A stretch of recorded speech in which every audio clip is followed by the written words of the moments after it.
At this moment, it is unclear whether we have in our possession in Israel a red heifer that is verifiably kosher and suited for the ceremony. Well, do we have viable red heifers or not? The debate is out there, and there has been some cryptic messages that have gone forth from the people that know. And one of the people that actually really knows that I'm going to for advice here is Mondo Gonzales from Prophecy Watchers, the author of the book, The Mystery of the Red Heifer. Mondo, give us some understanding of what has actually just been happening with these red heifers.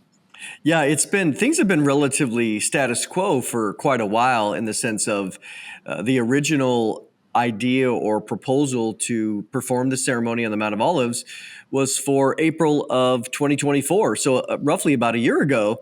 And then everything went quiet. And of course, we can understand it went quiet after the whole situation with Hamas. And then things stayed quiet for a long time. And we're getting little updates here and there from Byron Stinson and even the Temple Institute. And then it got more and more quiet until just here about, the last 10 days or 2 weeks, where a comment comes out by the son of the founder of the Temple Institute in Jerusalem, where he made a comment publicly, or it was actually in a interview that he did in Hebrew with somebody, where he made a comment that the idea, they're unclear. Actually, I could quote it exactly. At this moment, it is unclear whether we have in our possession in Israel a red heifer that is verifiably kosher and suited for the ceremony. So that caused a lot of uproar of people thinking, well, wait a minute, what happened to the cows that had been brought over, the 5? But for him to come out and say a comment like that is very fascinating. And it leads to a lot of wonder and speculation, and also from some fine examination of each word that is being said, what he means or might not mean. And so, as we know, within certainly the Bible, we know that oftentimes we think about Pharisees, and the modern rabbinic movement is a outworking of the ancient Pharisee movement. So many times we know that Pharisees of that Jesus said they will sometimes strain out a gnat and swallow a camel, right? So they're very interested in words. And so we have to look at every word carefully. Yeah. So even just the way that they said, we are unsure if we have a viable one. So it's not saying that there is or there isn't. It's just we're not sure. And if they are sure, they're not telling us. And so there's a lot of speculation there. But I know you mentioned Byron Stinson. He's the guy that is actually responsible for bringing the 5 pet cows over to Israel. And that quest was quite interesting. But what is his thoughts about this? Because he's obviously been following this very, very closely. And I know you talked to him recently. I did talk to him. Last week, I spent some time with him at a different location all day. And so when this all came out, of course, people naturally through social media reached out to him and myself and others. He's written a book on this as well, about the particular journey of his journey in there of getting the cows. But he reached out to me and said, hey, Mondo, I posted something on Facebook about this. And so Byron is the American representative for Boneh Israel, which is the organization that owns the cows and purchased the cows and brought them over. And so he's walking a tightrope because he's very respectful of all of these rabbis, as he should be. And so he's trying not to step on anybody's toes or really to come out with outright disagreement with any of them. And what he said, he had a Facebook post where he simply said, look, we're going to respect the opinions of the rabbis and what they do. And he kind of relayed that, okay, they said they're unsure at this time. That doesn't mean it might not be sure tomorrow or in 2 weeks from now or in April in Passover, which is simply next month, where they had hopes or at least discussions about having the ceremony between the Passover and the Shavuot timeframe. It doesn't have to be in that timeframe, but basically April through June. So Byron simply says, Byron told me just last week from his perspective that 2 are still 100% verified. There's one that is less red, but that's just a color. It wasn't that it had necessarily more hairs or anything. So this is what was so shocking is Byron's in the know. He is in the know because, again, they own the cows. But let me remind people that what this particular Rabbi Ariel said, it is true, because ultimately you have until the moment, like the 1 minute before the ceremony, all of these heifers are preliminarily qualified. Because again, they'll as they're bringing the cow, and Byron had told me this, that they're working out the trailer to bring the cow, and so they're working on all these logistics, and so they're going to bring the cow. They probably will examine it at the place where it's at, if that's in Shiloh. And then when they get to the place, they'll do a fresh examination, because what they want is when they offer this cow in the ceremony, they want to make sure that all the dots are checked off, the boxes checked. So Byron's been very careful about being respectful, but also saying, hey, everything I know is that we still have two solid ones. Yeah, and they have been, I know that the priest in training has been literally training for this, I guess with dummy cows or something. Or do you know anything about that, like how they are preparing? Because you don't want to just have somebody that is, a novice at this doing it for this momentous occasion.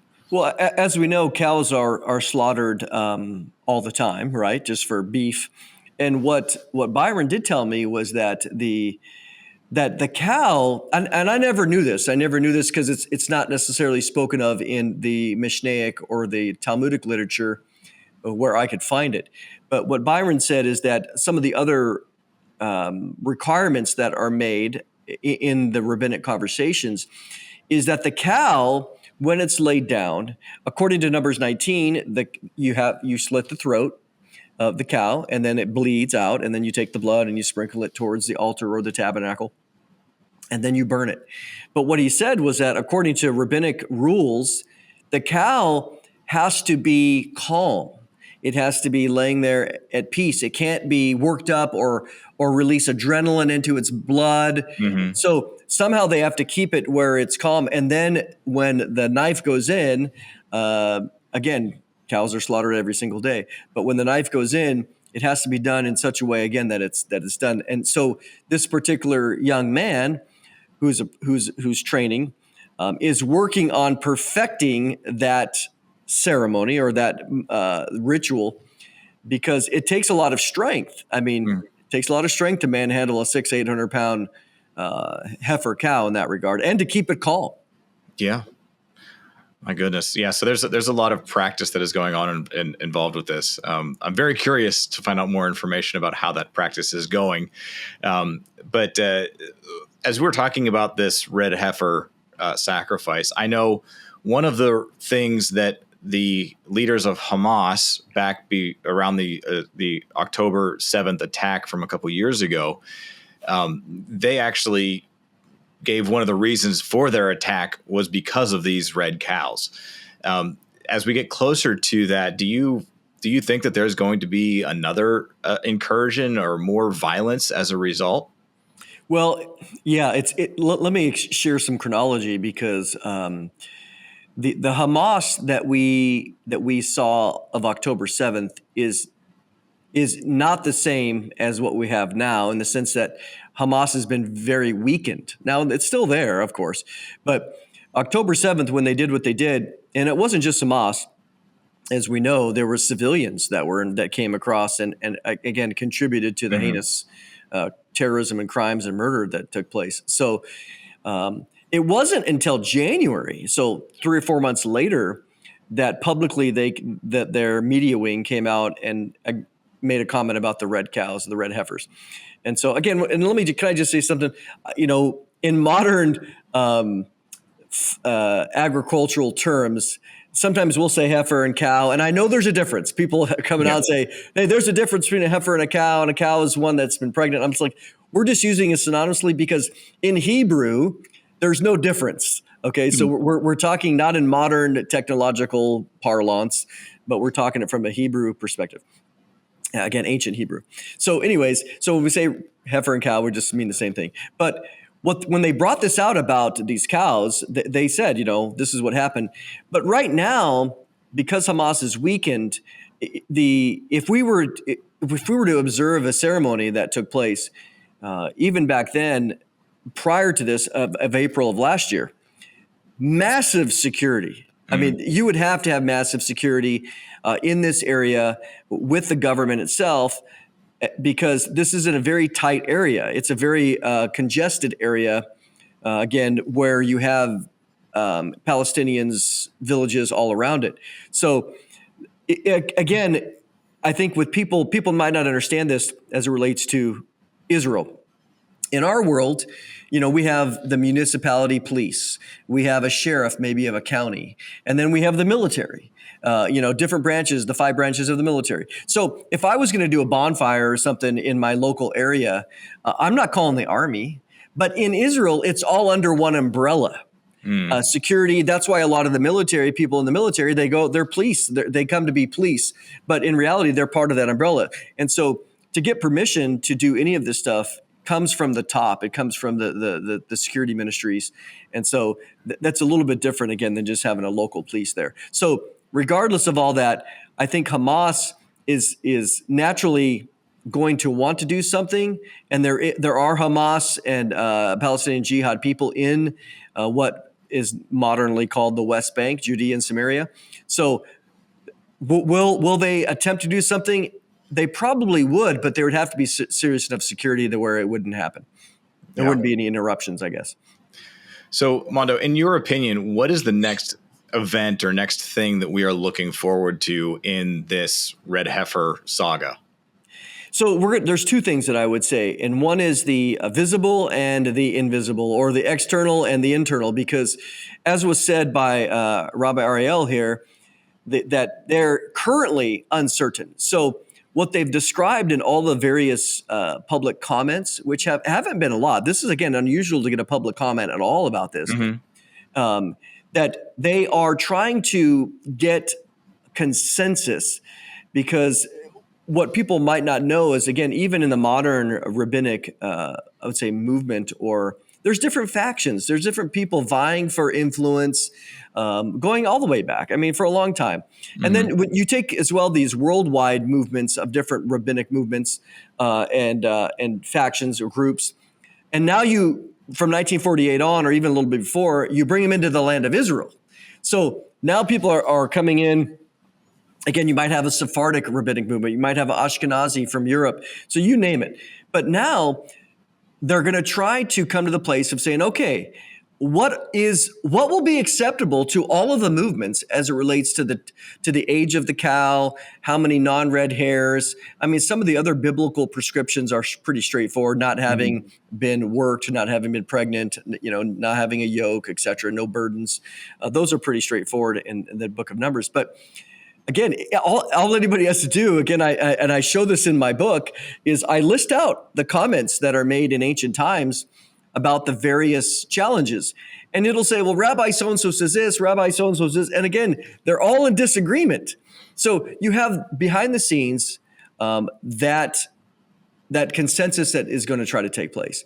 But visibly, you also have the geopolitical situation, which is, now that Trump is involved and very much involved, he's allowing Israel to go at their own pace as it relates to Hamas.